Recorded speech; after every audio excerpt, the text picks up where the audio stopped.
না, কয়টা পিতা কি করবে? এই পিতা ছিল আমার জন্য নেতা, তাকে আমি মান্য করে চলতাম, মান্য করা আমার জন্য ওয়াজিব। পিতামাতার কথা মান্য করা আমার জন্য ওয়াজিব।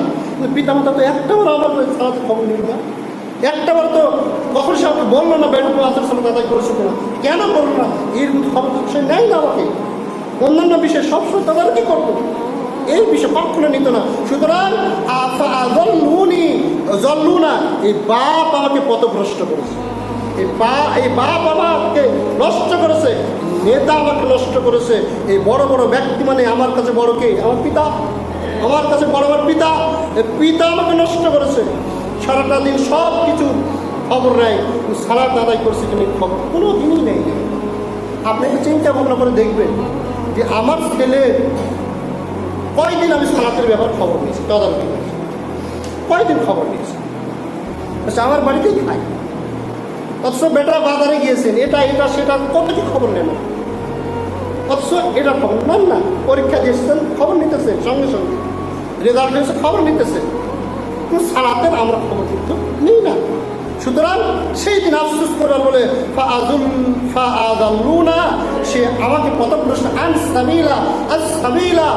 আপনার যে সহজ সরল যে সঠিক যে পথ ছিল, যে রাস্তা ছিল, সে রাস্তা হতে এই ব্যক্তি, এই নেতা, এই বাপ, এই আপনার হচ্ছে পারে গিয়ে বড় ব্যক্তি, ইনি আমাকে পথভ্রষ্ট করছে। কালকে আমাদের দিন আপনি জ্বলবে আর এইরকম আফসোস করবে। তারপরে বলবে রব্বানা, হে আমার রব, আতিহিম, তাদেরকে দেন। কি দিবে? আল্লাহ তাআলা বলতেছেন সেই দিন আফসোস করবে আর বলবে আমি তো পথভ্রষ্ট হতাম না, আমি তো বেনামাজি হতাম না, আমি তো কোরআন পড়তে পারতাম। আমার বাপ মা তো কখনো হাফেজি মাদ্রাসায় রাখেনি, বাপ মা তো কোরআনের জন্য প্রচেষ্টা চালায়নি, বাপ মা তো ইংরেজির জন্য প্রচেষ্টা চালিয়েছে, বাপ মা তো অন্যান্য ক্ষেত্রে শিক্ষার জন্য প্রচেষ্টা চালিয়েছে, কোরআনের জন্য তো কোনোই প্রচেষ্টা চালায়নি। আমার নেতা কখনো সালাতের জন্য কোনো প্রচেষ্টা চালায়নি, অন্যান্য ক্ষেত্রে প্রচেষ্টা চালিয়েছে। সুতরাং যে ফাইনি, ওই যে নেতা আমি দেখতেছি এর জন্য আমি সালাত পরিত্যাগ করতেছি, ওই যে বাপ এর জন্য আমি কোরআন পড়তে পারিনি, কোরআন শিখতে পারিনি, ওই যে আমার বাপকে দেখতেছি, হে আল্লাহ ওই বাপকে তুমি দ্বিগুণ শাস্তি দাও। সন্তান বলবে, এই সমস্ত কর্মীরা বলবে, এই সমস্ত ব্যক্তিরা বলবে যে আল্লাহ ওই যে নেতা, ওই নেতাকে আমি অনুসরণ করেছিলাম আল্লাহ, ওই যে বাপ, ওই বাপের আনুগত্য করেছিলাম আল্লাহ, ওই বাপের কারণে আজ আমি কি পথভ্রষ্ট, ওই বাপের কারণে আজকে আমি জাহান্নামে জ্বলতেছি। সুতরাং আল্লাহ ওই বাপকে তুমি দ্বিগুণ শাস্তি দাও আল্লাহ, ওই নেতাকে তুমি দ্বিগুণ শাস্তি দাও আল্লাহ।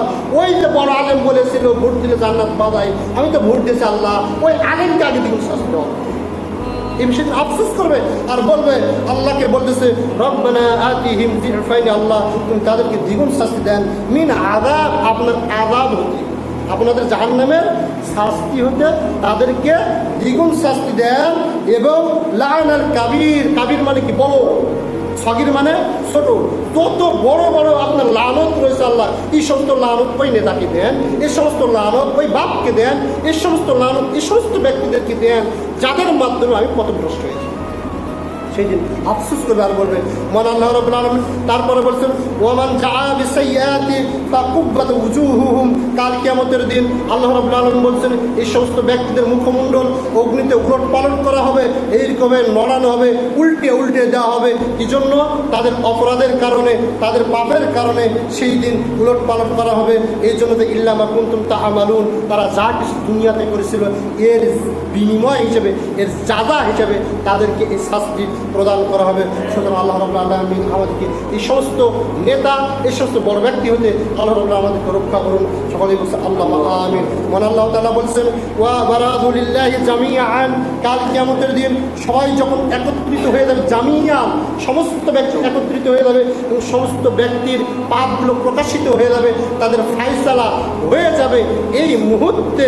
ফাকালা, সেই দিন বলবে আদ-দুআফাউল্লাযীনা আস্তাকবারু, সেই দিন যারা অনুসরণ করেছে, যার অনুসরণ করা হয়েছে, যে অনুসরণ করেছে তারা ওই সমস্ত যার অনুসরণ করা হয়েছিল তার কাছে গিয়ে বলবে, তাকে বলবে, মানে কর্মীরা গিয়ে নেতাকে বলবে, সন্তানরা গিয়ে কাকে বলবে?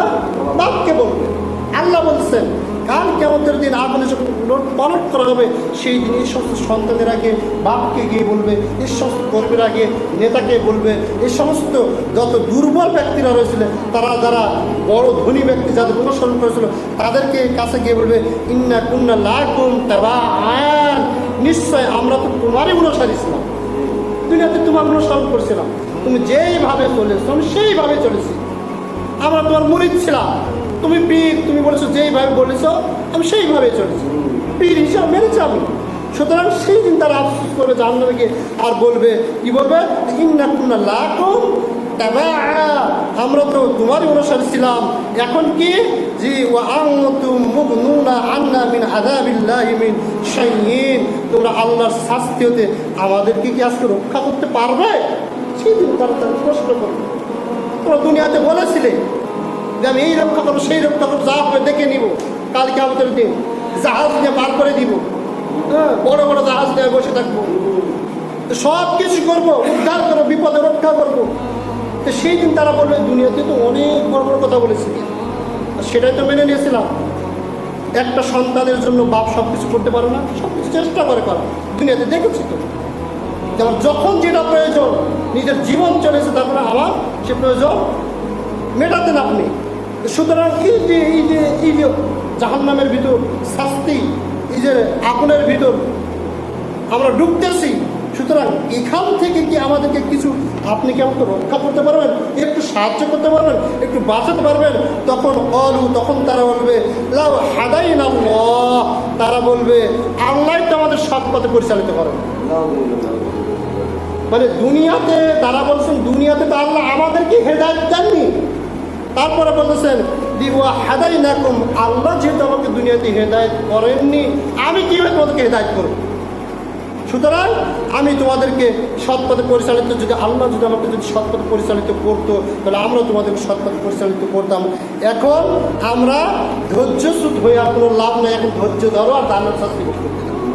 সেই দিন এই নেতা বলবে ধৈর্য ধরো এবং জাহান্নামের শাস্তি ভোগ করতে থাকো, কেননা উভয়ের জন্য আমাদের জন্য আজকে সমান শাস্তি। সেই দিন বলছে ওই নেতা উভয়ের জন্য আজকে আমাদের সমান শাস্তি, আমাদের আর কোনো পালানোর জায়গা নেই।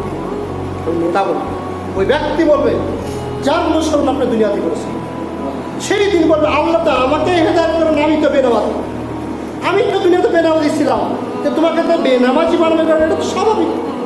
আমি তো সুদখোর ছিলাম, তোমাকে তো সুদখোর বানাবে, এটা তো স্বাভাবিক। আমি তো বিড়ি খাই, তোমাকে বিড়িখোর বানাবে, এটা তো স্বাভাবিক। আল্লাহ তো আমাকে তো হেদায়েত দেননি, আমি তো হেদায়েতের অনুসরণ করতে পারবো, সুতরাং কেন তোমরা আমাকে ধরেছো, কেন ধরেছো? শুধু এতটুকু নয়, সুতরাং আমার কাছে এসে আর কোনো লাভ নাই, আমার কাছে এসে আর কোনো উপকার পাওয়া যাবে না। সুতরাং কি করো, তোমারও যে শাস্তি আমারও সেই শাস্তি, পালানোর যেহেতু জায়গা নেই, ধৈর্য ধারণ করে শাস্তি ভোগ করো, নিরুপায়।